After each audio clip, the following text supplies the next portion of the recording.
So I played Castle Crashers 2, kind of, and it might not be the type of game that you're expecting, because this game was actually released before Castle Crashers came out. And it's not exactly a game, it's more like a sneak peek of what Castle Crashers was going to be. And if you didn't know, the game I'm talking about is called Castle Crashing the Beard. The motive of this game is to kill Tom Fulp's head, who, if you didn't know, is one of the main developers of Castle Crashers. And yes, it is kind of a weird concept. But anyways, let's get into the gameplay. This game starts you out as the Orange Knight, and you change knights as you progress. So pretty much each level up means a new knight. And also the way you attacked in this game felt pretty similar to the current Castle Crashers. The only difference is there is only one attack opposed to light and heavy attacks, so you kinda just spam the same button over and over again. A minor setback that happened was that I had to move around on the D-pad as opposed to the sticks on the controller, so that did make things a little bit difficult at the start, but eventually I got the hang of it. So this guy only had like 4 attacks, which consisted of poking me with his beard, shooting lasers from his eyes, summoning like termites or something, and raining garlic bread from the sky. And overall, this guy was pretty easy at the start, and I managed to kill him within a few minutes. Even though I did have to tank 1 death, we were still in pretty good position. Or so I thought. This second stage was much harder than the first, because now, instead of Tom Fulp being his human-like self, his skin kinda just leaves and he just turns into a skull, which is a lot more intimidating than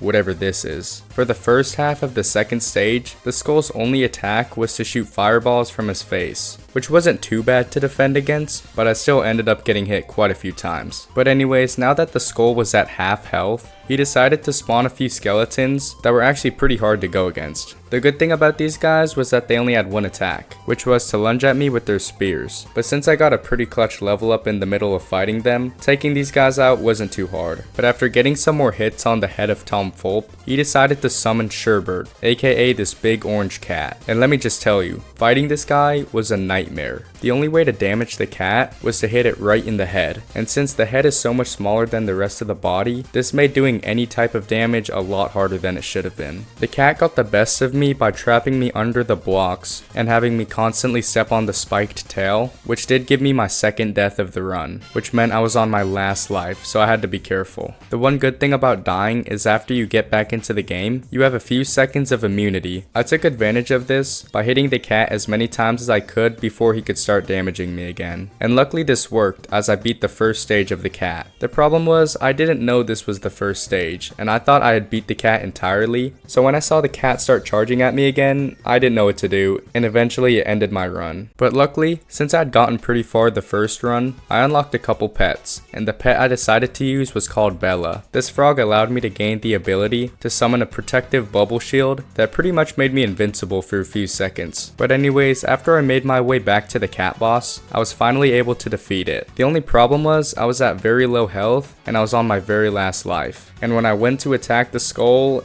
yeah, I'll just let the clip play. Before starting my third round, I decided to pick Enzo, who gives you the ability to fly. And although this guy wasn't as good as Bella, he did make it really easy to dodge certain attacks. Thank you, Enzo. And after defeating the cat boss for the second time, we were in the same position as last time. The good thing was I had full health, so there was nothing that was gonna stop me from killing this skull. And finally, after almost 7 minutes, I had beaten Castle Crashing the Beard.